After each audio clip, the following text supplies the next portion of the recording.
बांग्लादेश में हिंसक प्रदर्शनों के बीच शेख हसीना ने दिया इस्तीफा। भारत के आकाश में पहुंचा शेख हसीना का हेलीकॉप्टर। अब बांग्लादेश में सेना का होगा राज। पीएम आवास में घुसे प्रदर्शनकारी, तस्वीरें देख चौंक गई पूरी दुनिया। बांग्लादेश में आरक्षण विरोधी प्रदर्शन और हिंसक झड़पों के बीच आज तख्ता पलट हो गया।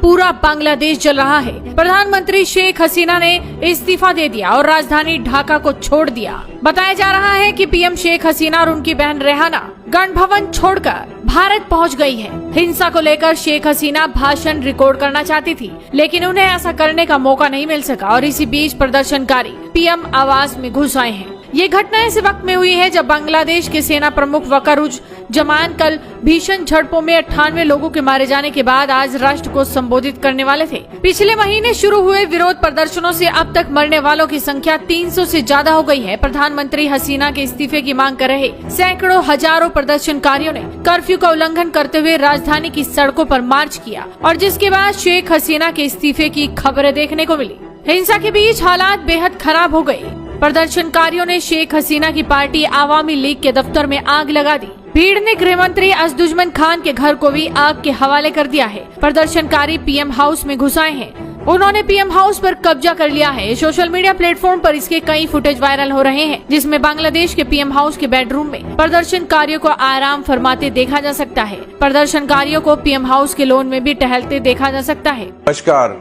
बांग्लादेश में हालात आज बेकाबू हो गए हैं और वहां की फौज ने वहां मार्शल लॉ इम्पोज कर दिया है।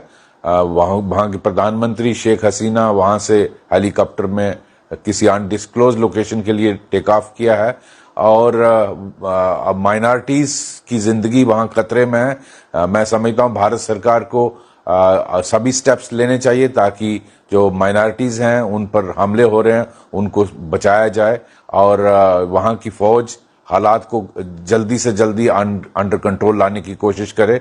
मैं समझता हूं वहां जो सिचुएशन है वो काफी गंभीर है। ऑलरेडी 14 पुलिसमैन वहां लिंच हो गए हैं और लगभग 200 से ऊपर प्रोटेस्टर्स मारे गए हैं। तो मेरी समझ के मुताबिक वहां फौज को जल्दी से हालात को काबू में लाना चाहिए और स्थिति को नियंत्रण में किया जाए। धन्यवाद।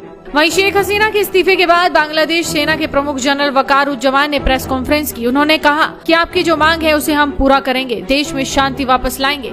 हम इस देश को अंतरिम सरकार से चलाएंगे। जनरल वकारुज्जमान ने प्रदर्शनकारियों से भी कहा कि तोड़फोड़, आगजनी, मारपीट से दूर रहिए। आप लोग हमारे साथ मिलकर चलेंगे तो हालात सुधरेंगे। मारपीट, हिंसा से कुछ नहीं मिलेगा। संघर्ष और अराजकता से दूर रहिए। वहीं एक तस्वीर ये भी देखने को मिली जिसमें भीड़ ने ढाका में शेख हसीना के पिता और बंग बंधु के नाम से पहचाने जाने वाले शेख मुजीबुर रहमान की प्रतिमा को भी तोड़ दिया। इन्हें बांग्लादेश के जनक के रूप में जाना जाता था। एक रिपोर्ट के मुताबिक शेख हसीना के देश छोड़ने के बाद प्रदर्शनकारियों ने आवामी लीग चीफ शेख हसीना के दफ्तर को भी आग के हवाले कर दिया और पीएम आवास में घुस गए।